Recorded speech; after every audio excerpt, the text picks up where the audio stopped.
Hello, everyone, and welcome back to another episode of the Two Footed Tackle podcast. We are here again for another week of talking about the beautiful game, the world game, the best sport on earth, probably, isn't it? Yeah, it is, definitely is. Hope everyone is well, as always. Hope everyone has enjoyed their week. Welcome back for another 45 minutes, give or take, of some bloke speaking about football. Speaking out of his ass about football, if we're being brutally honest. But you know what? That's what makes it fun, and that's what makes it entertaining. So, there you go. Like I said, hope everyone is well. I hope your sporting clubs won on the weekend, of course.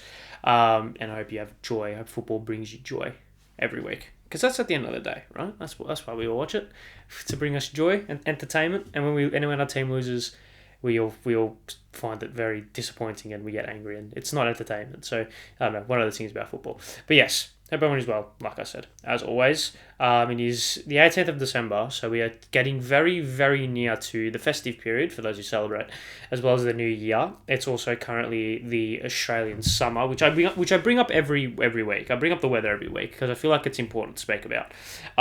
Purely because it's currently, I would basically say it's the middle of summer, or the start of summer, and it's raining outside, and it's like 26 degrees, and then tomorrow it's going to be 20. That's just objectively not hot. So yeah, I don't fucking know. I don't know. I mean, you can kind of see on my face got a little bit burnt over the weekend, sitting in as much sun as I could, getting out and about, watching the football on Saturday night, which we'll definitely speak about a little bit later on. But yeah, no, it was overall very well. Very swell overall. And I'm just looking, next Monday, which is Christmas Day, will be 18 degrees. In December, 18 degrees, assuming the weather app is correct, which is just fucking terrific, isn't it? So good. I'm digressing. Hope everyone is well, like I said. Now, obviously, yes, I actually did mean to bring up the date and the festive period for a reason, because this year has been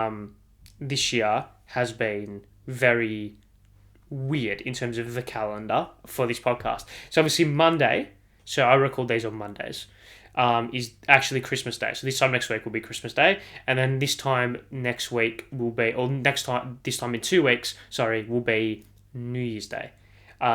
So I don't think definitely won't be recording it on Christmas Day, and I very highly doubt I'll be recording it on New Year's Day as well, because I'll probably be a little bit hungover, if we're being honest.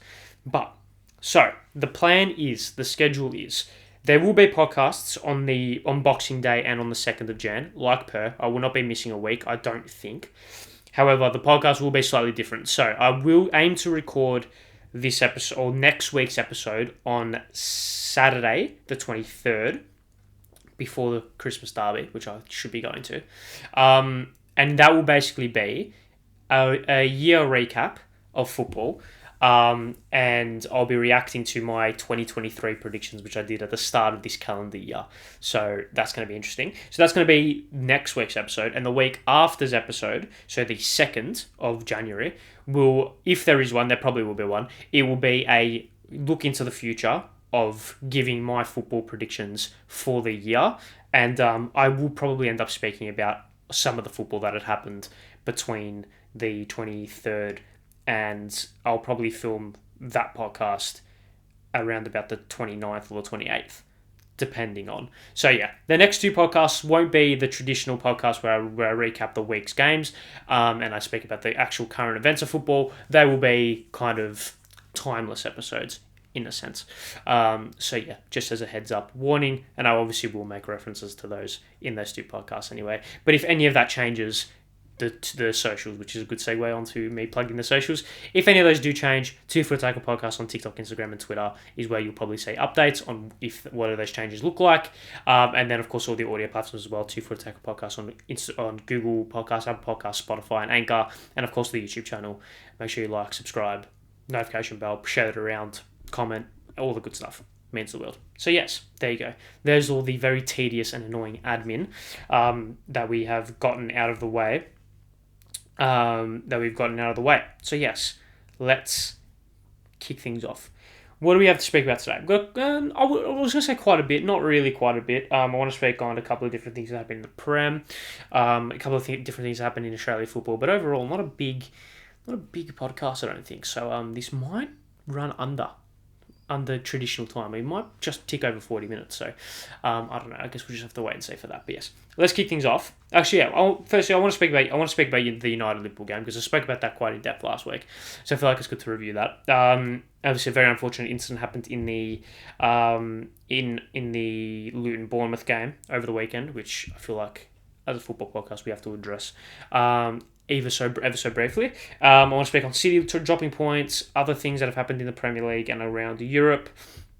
I want to speak on Australia football. The Matildas' last World Cup or last Olympics qualifier has been announced, so we'll speak on that.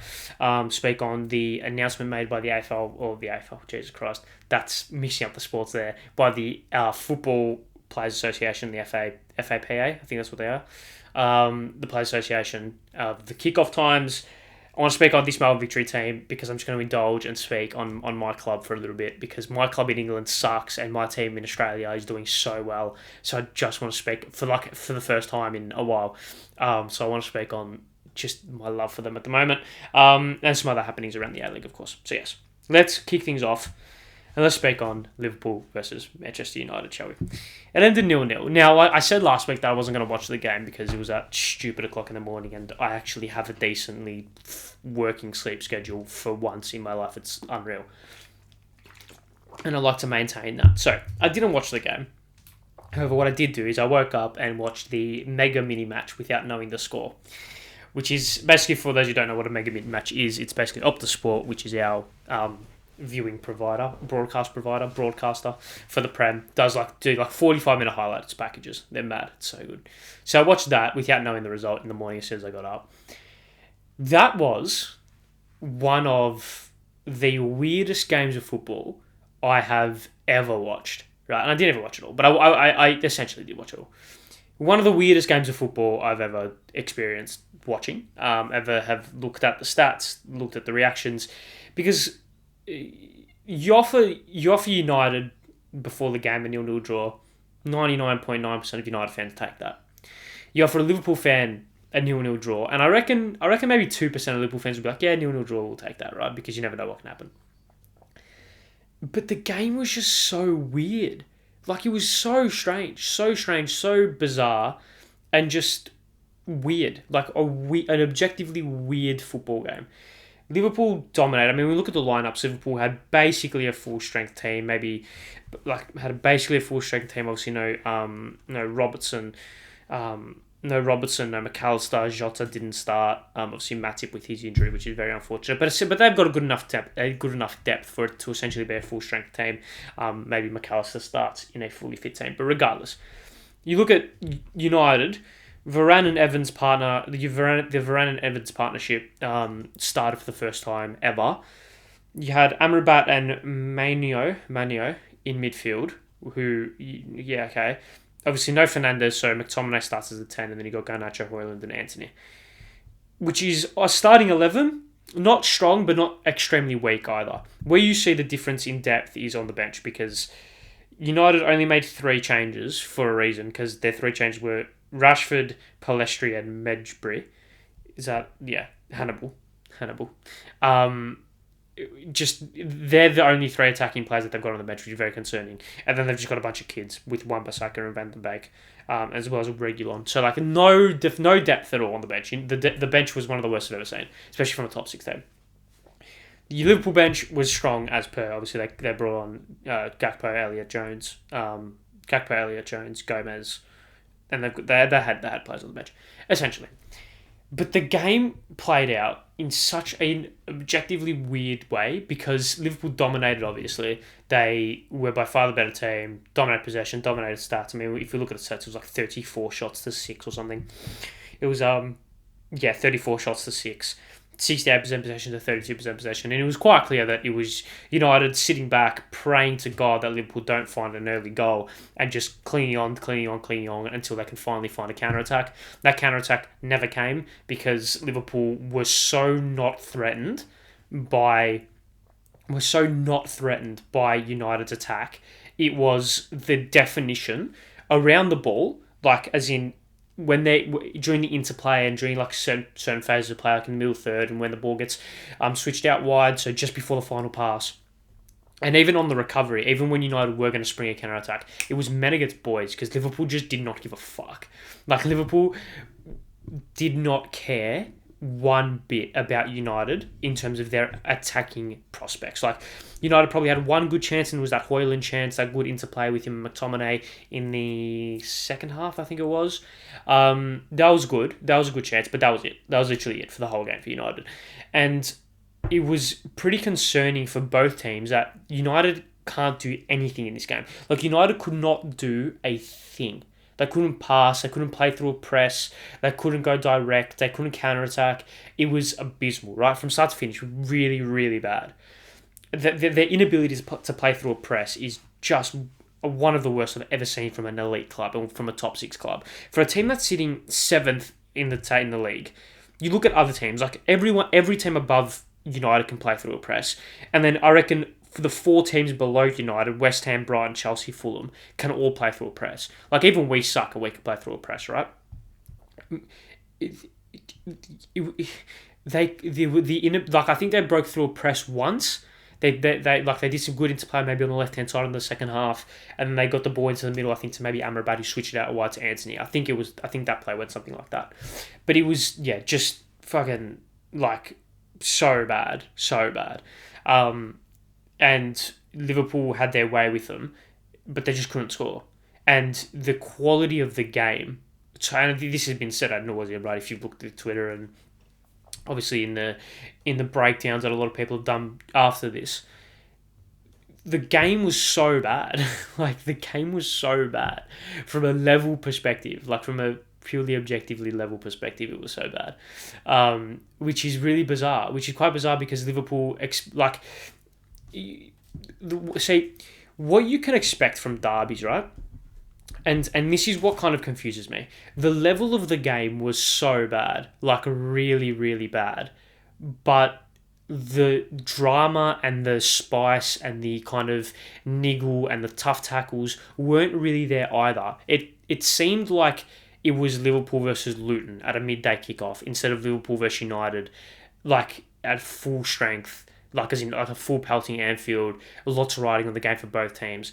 There was just nothing, like absolutely nothing. And for Liverpool to want to win the league, which I think they definitely do have the ability to win the league, and for the aspirations to win the league, they should be smelling blood in that game, right? Because they had so little counter-attacking threat. Like, I think it's really concerning for United that they had so little counter-attacking threat.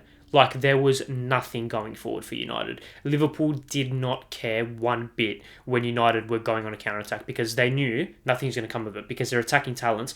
Garnacho looked like a 19-year-old out there, just was not up to it at that level.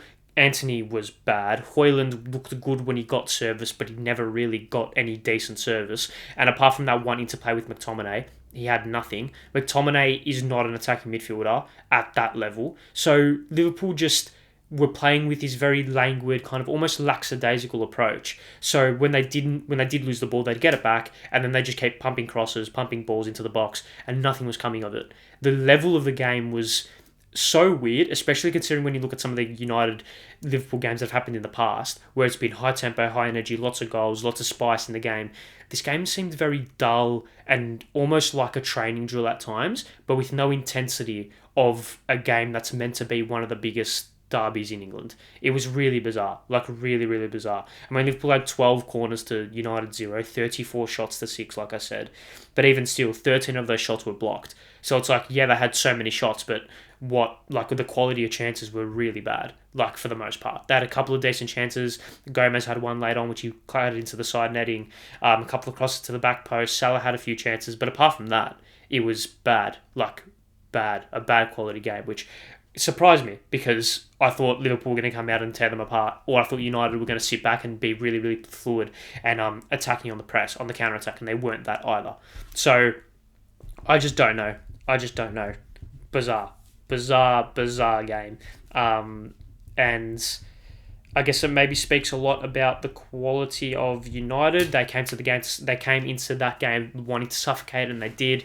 They just were very, very solid, structured, but nothing really going forward. And Liverpool, maybe they fell into the Chelsea trap that Chelsea fall into, where they aren't able to break down a low block, which I know all too well about watching teams not being able to break down a low block, because that's what Chelsea have done for the last 4 years, and it's really frustrating. So maybe, I guess that's what I took out of the game, to be honest. That the inability for Liverpool to break down that low block, which is surprising because Liverpool play the game at such a frantic speed normally that they should be able to break it down regardless, if that makes sense. Like, they should be able to break it down at some stage, and they just couldn't. So, I don't know, one of those weird ones, as the camera really is annoying the focus. The camera's really bugging up the focus. There we go. So yeah, that's all I kind of want to speak on that game, because yeah, I don't really know. I don't really know. And maybe that game did miss. Maybe Liverpool's outs really did impact them a lot more than what we thought it would, because like no Jota, no McAllister. Maybe they were the players that they really needed to like push on into the last stages of the game, and like create an angle, or to drive into the box, or to get on the end of a cross. Because someone like Jota, his anticipation is really, really good. He's like a very good poacher.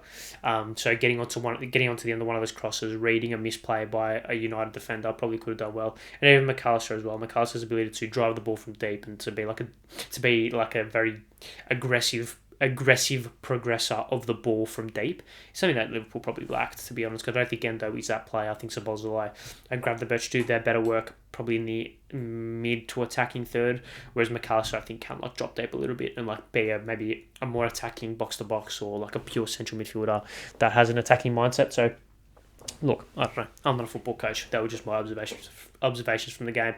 And United need to blow the whole joint up and start again, because there's no way you're fixing that. That was fucking bad. Real bad. Anyways, I'm digressing, because I've spoken about that game enough, because that game's going to give you an aneurysm if I speak about it anymore. So there you go. Other things that have happened in the Premier League: City dropping points last minute to Crystal Palace, who overcame a 2-0 deficit. To get a point back. Michael Olise with a penalty in the last minute. I really like Palace. I think I spoke about it last week, or not last week, a couple of weeks ago. I really do like Palace. I just really like the way that they play. I like the way that they play, especially at home, where they can be a little bit more aggressive, a little bit like more attacking, get on the ball a little bit more. Once Eze comes back, I think he will be. Once Eze comes back, I think they'll be a lot better. Elise is great. Elise is superb. I still think they really desperately need a Zaha replacement, because there's just not. Yeah, I think they desperately need a Zaha replacement, because there's just not. They're just lacking that. I don't think Mateta's that good. In all honesty, I watched the full game against Liverpool quite intently last week, and I think he's very bad when he came off the bench. Obviously, he scored. I know he scored, but I just don't think he's that good. And they've gone through these kind of revolving door of strikers, which none of them have really been able to hit the ground running at all. But yeah, I like them regardless. I think they really need a Zaha replacement if they can get a proper number 9 in as well that can actually score goals consistently. Which is one of the worst cliches in football, by the way. I just said something that really gave me the ick. If they could just get a 20 goal a year striker, fuck, who wouldn't want a 20 goal a year striker? Jesus, that's like that. That is one of the, just tangenting. That's one of my most least favourite sayings in football. Fuck, Arsenal would be really good if they just got a 20 goal a season striker. No shit. No shit. Chelsea would be... Fucking Luton would be very good if they had a 20 goal a year striker. I just hate that. I hate that term, but I'm digressing anyway. So yeah. Palace would be good if they got a striker that fit their profile and that was a little bit more dynamic and fluid and could actually create chances. Yeah, if he could score goals as well, that would help. But regardless, I want to speak about City briefly, and I want to speak about Pep briefly as well, because obviously they're 4 points behind. They're 4 points behind Villa, 5 points off the top of the league. They've lost 3 games this season. But yeah, they've lost 3 games this season. They've drawn 4, so they are losing that kind of. They are losing that level. Like last year, they lost 5 games total, and they drew 5 games total. So they've only got two losses and a draw before they level last season, right? And we're only 17 games into the season. We're not even at Christmas, so still 20 games to go. So they are at a really weird kind of, I wouldn't say I wouldn't say fork in the road in Pep's cycle, because teams go through cycles. So I feel like it's important to speak about them in this Pep cycle. I think Pep, when I can't remember what interview it was, but I think it was referencing João Cancelo. And Pep goes, you need to reform a team. You have to like refresh a team. You have to constantly rejuvenate and change players, because you can't have the same team, because then it gets obviously predictable. It gets like it gets dull, it gets boring, because it's the same thing over and over again. So you need to change. You need to change formations. Obviously, we saw the change in like having this, what was it, 3-2-4-1 formation with like a centre half pushing up in midfield in possession. He's kind of adopted that and really used that to his advantage, and kind of used that tactical evolution as a way to rejuvenate the squad. Obviously, bringing players in like Kovacic and getting rid of people like Gundogan, and bringing in a proper number 9 in Haaland after not having one 2 seasons ago, but still winning the league quite comfortably. And obviously introducing the likes of Rico Lewis into the team, Guardiola, etc. Right. Obviously, he has done a lot of rejuvenation. He has done a lot of changing to that team. But I'm just wondering, when's the end point for Pep? When is it? I'm not saying it's now. I'm not saying if he doesn't win the league, he has to go. Because at the end of the day, he kind of has the right to go off on his own terms, because he's just that good. He's just that good, and he's done that much for that club that he can basically decide whenever the fuck he wants to leave, right? So I'm not going to sit here and say nothing. When is it? When is the end of the road for Pep? When is it? Like, from objectively speaking, is it this year? Is it the end of this year, regardless of what happens, whether or not they win the league, Champions League, whatever? Is it the end of next year? Obviously, he did sign a contract extension. I can't remember how long that is for, but we all know contract extensions don't really mean fuck all in football. Let's be honest. They could just pay him out. City have enough money to pay him out. That's fine. I don't know. I don't know what when the end point is, because is this squad different to what he is used to? Because his squad, I mean, when you look at it, Pep has probably done his best work without a 9. Can you say that? I mean, they had Aguero, right, when they got the Centurions and stuff. So I guess he was a pure 9. But when you look at the teams that he's had, obviously he was under Barcelona at first, and he had the likes of Ibra. I think he was there with Ibra and maybe Eto'o and these guys. But really, when you think of that Barcelona team, you think of like Villa as the 9. And David Villa, whilst he's a 9, can play off the left, wasn't a fucking Erling Haaland style number 9. He wasn't a Lewandowski style number 9. So I think Pep does his best work without a bona fide 9. Like, I think Aguero was that, but he was far more fluid and could drop deep and could get on the end of a cross, but could also not drift out wide, but could hit the channels. And he was a little bit, maybe because he was a little bit smaller, had good hold-up play, had good link-up play. Whereas Haaland is just pure goals. So maybe the signing of Haaland and introducing him into the team probably was done looking forward for the club, being like, I'm going to bring Haaland in, going to coach for 2-3 years, and then the next guy who has it, whoever that is, can take him forward. Maybe that's what he's doing with the rejuvenation of the squad, introducing the likes of Lewis and then these guys. Because I think at some stage he's going to have to move on. And at some stage he's probably going to want a different challenge. Does he go to international football? Does he go to Italy where he hasn't been? Does he go to France where he hasn't been? I don't know. Does he go back to Spain? Does he go back to Germany? Does he stay in England and fucking coach United? That'd be cool. That'd be quite funny to see. I don't know. But I feel like there has to be a point where Pep ends it. Because it's that phrase, right? It's that phrase. You either die a hero or live long enough to see yourself become the villain. I don't think Pep is ever going to get to the stage where he's a villain, a la someone like Arsene Wenger.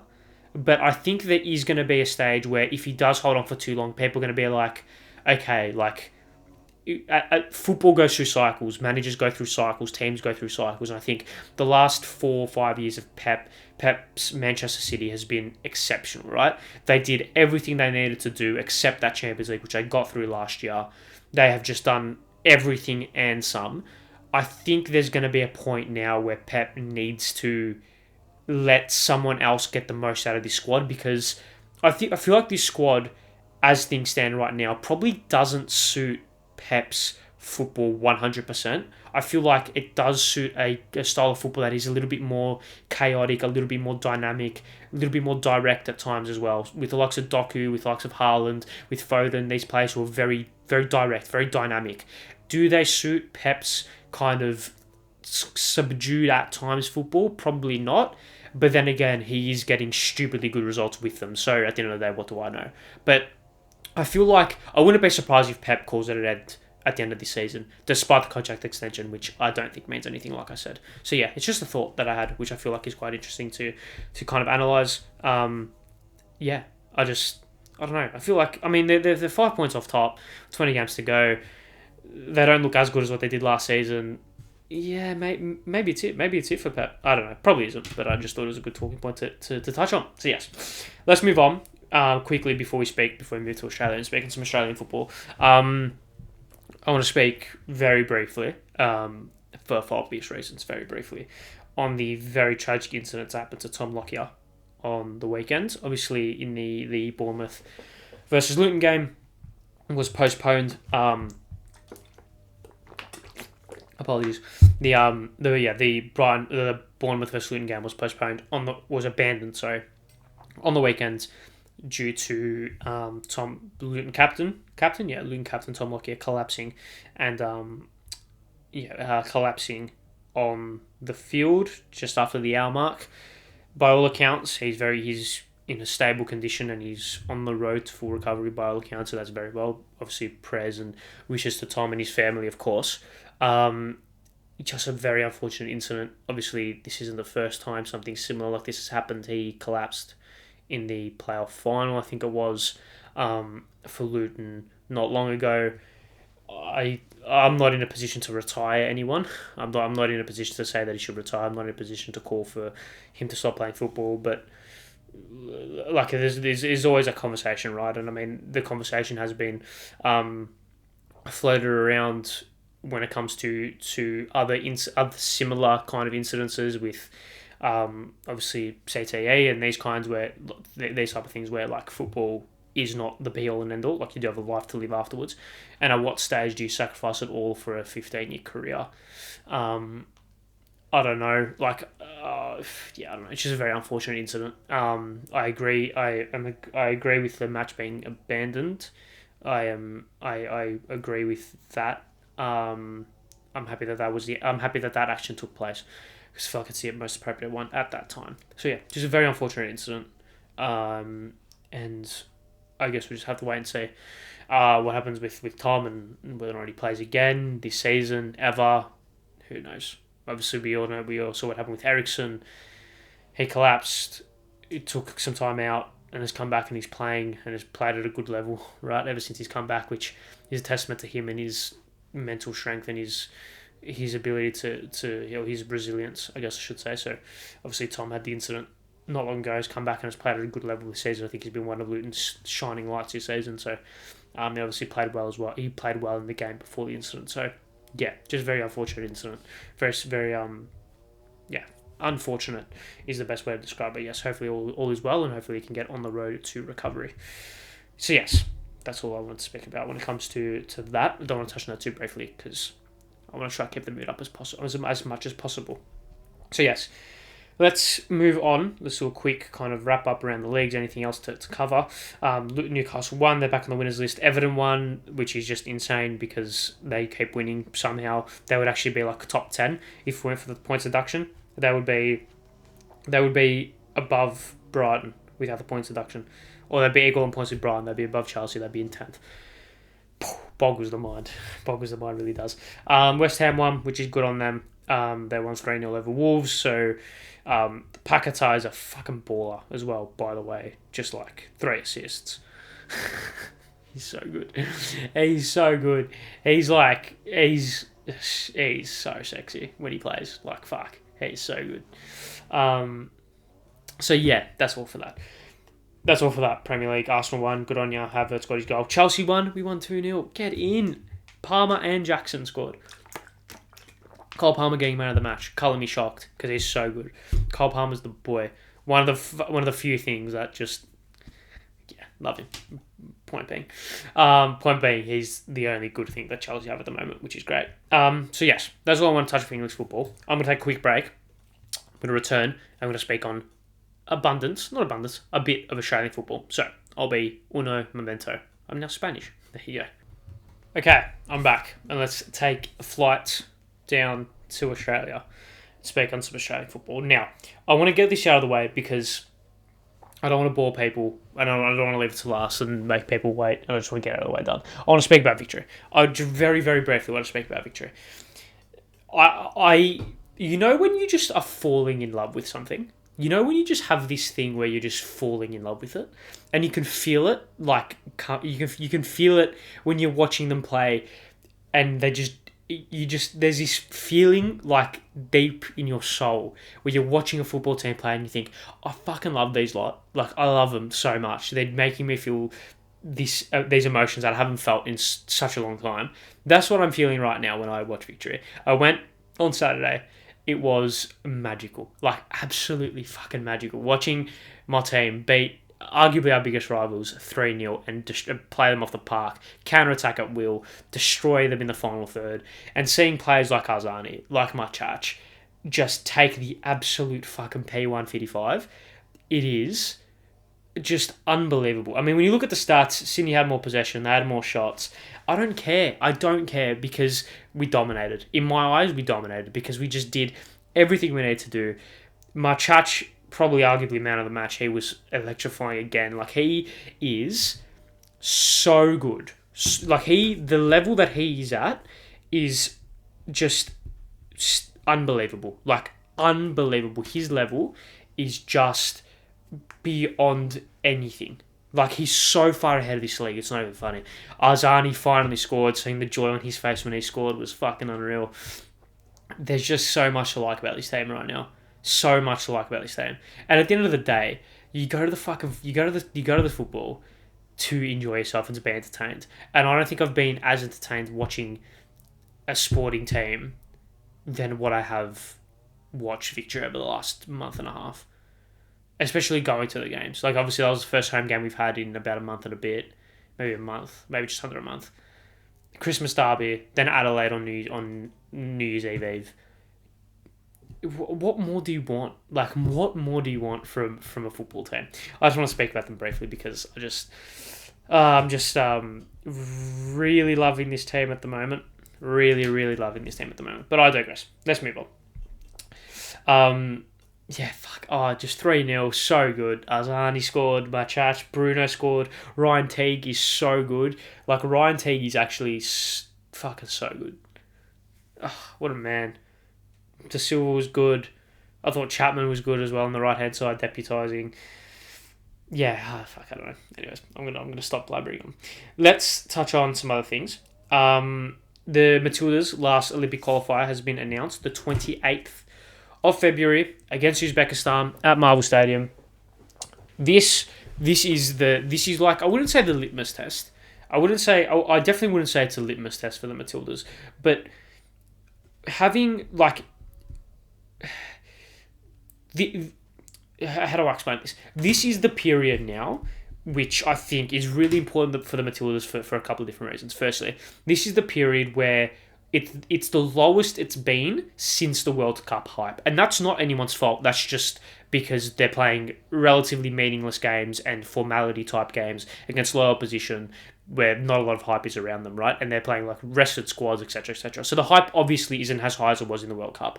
And now they're playing at Marvel, 55,000 capacity, a little bit after the World Cup. So the World Cup hype has well and truly died down now. So this is going to be a very interesting I would say, litmus test to see where the Matildas are at in terms of popularity. I think they're going to sell it out, personally. I think they'll sell it out, and I don't think, even if they don't sell it out, I don't think it's, oh my god, end of the world, no one cares about the Matildas. Because at the end of the day, they are the most likeable sporting club or sporting team that the nation has got, right? So I don't think that even if they don't sell it out, because it's a relatively meaningless game against Uzbekistan where we should win quite comfortably, I don't think if they don't sell it out, it's not the end of the world. But if they do sell it out, I think that says a lot. I think that is the kind of final check and the final tick of the box where it's like, oh yeah, the Matildas hype wasn't just because of the World Cup. The Matildas hype is because they're really good, they're really likeable, and everyone wants to see them succeed. That is why everyone is getting around them, not just because of whatever during the World Cup. People actually care about them for the whole year round now, which is, I think, the most important thing. So I think they're going to sell it out. I think they're going to win quite comfortably. And if they do both of those things, the hype for the Paris Olympics, which we have a big chance in considering some of the teams who aren't playing, mate, the sky's the limit. The sky's the absolute limit, because this will be the final competitive game before the Olympics in the middle of next year. So get a big win, get 50,000 plus at Marvel, pack out the joint, get the hype, get the buzz going, and go to Paris and dominate. Mate, it's going to send the team and the sport to the next stratosphere, because we were oh so close to the World Cup. So close. If we just made the final or even won it, it would have been beyond any comprehension. If we can go one step further at the Olympics, plus the credits in the bank that the girls have got from the World Cup, mate, it's going to be something special. It's going to be something really, really special. So yeah, can't wait for that. That's just a little tidbit that I want to speak about. Furthermore, the A Leagues, the APL, or the FAPA, the Players Association, have announced no more games being played in the middle of the afternoon during summer. How has it taken this long for this contestant, for this, oh, Jesus Christ, how long, why has it taken this long for this decision to come to a fore? Because this has been something that has been cried for ages, both by fans, players, broadcasters. It is unfeasible and unsustainable to keep playing games, both for the men and the women, in 40-degree heat for weeks on end. They needed to make a change, and finally, from mid-December till mid-February, no games in the middle of the afternoon. Games that kick off from 5 p.m. onwards, 6 p.m. onwards. It just makes sense. And I know it will have a little bit of short-term impact based on scheduling conflicts, and obviously people can't watch every single game because games will be going on at the same time. But I think for the long-term health of the sport, both in the women's and the men's kind of aspects, I think it's a decision that needed to be made, and it's a decision that, for as long as football stays a summer sport in this country, will need to remain, because it's just unfeasible. It is unfeasible because it's getting hotter and hotter, and these players just can't do it. They just can't do it. So yeah, happy with that decision. I think it's something that needed to happen, and I'm glad that it has, because this can really, now you will see the quality of the games become consistently a lot better, because they're playing in normal temperature, not 40 degrees. So naturally the games are going to be better, because people aren't going to get fatigued, players aren't going to be tired, there's not going to be you're not going to get drinks breaks in the middle of both halves. You're going to get a constant, fluid, high energy game for a lot longer, which is the main thing, which is very, very good. So yeah, there is that, which I think is very important to speak about. City. Other things happened in the A-League. City equalised at the death. Lapane with a goal after going 2-0 up and then conceding a hat. Was it 2-0 up? I think it was 2-0 up, wasn't it? And then conceding a hat-trick to Angel Torres. Is that his name? Angel Torres? Yeah. Angel Torres. Oh, no, they weren't. It was 2-2. We're 1-0 up. Then we're 2-1 down, 2-2, regardless. Angel Torres with a hat-trick, which was very good. He's such a weird footballer. He's good, but also he's not. It's really bizarre. He had some moments where he wasn't good, and then he was really good, and then he just wasn't good. So, fuck, man, I don't know. So obviously City come back, which is good for them. Monday night MacArthur's, is that now a thing? Because I actually don't mind it, to be honest. Monday night MacArthur's, I think Monday night MacArthur, I think it's actually a pretty good concept. Make that time slot their own. Make it like a constant thing. Yeah, I think it actually is alright. I actually think it's alright. Monday night's a bit shit, but they're having it again this week. Hopefully people get down. The crowd was actually not bad last week, or 2 weeks ago, whenever it was, surprisingly. So, yeah, good on them. Like I said last week, I hope they can build something. I really hope they can build something because, fuck man, you just want them to succeed. You want all the other clubs to succeed for the betterment of the sport in this country, right? So yeah, there you go. Okay, that is all for today's episode. Thank you all very much for watching another episode of TFTPod podcast. Are we anything else happening midweek? Some AFL Cup quarterfinals happening midweek. There's obviously Thursday night A-League because there's obviously no Boxing Day games. On the Sunday, obviously no Christmas Day games either, so there'll be games middle of this week, essentially. So yeah, Christmas Derby, I really want to be there. I think I should be there. That's going to be insane. Premier League back. Chelsea playing on Christmas Day, Australia time, technically midnight of Christmas Day, so that's going to be good. Can't wait for that. Hopefully we win. But apart from that, I don't think there's anything more to say. Thank you very much for watching another episode of the 2 Foot Second podcast. Make sure you like, subscribe, do all that good stuff. See you guys next week.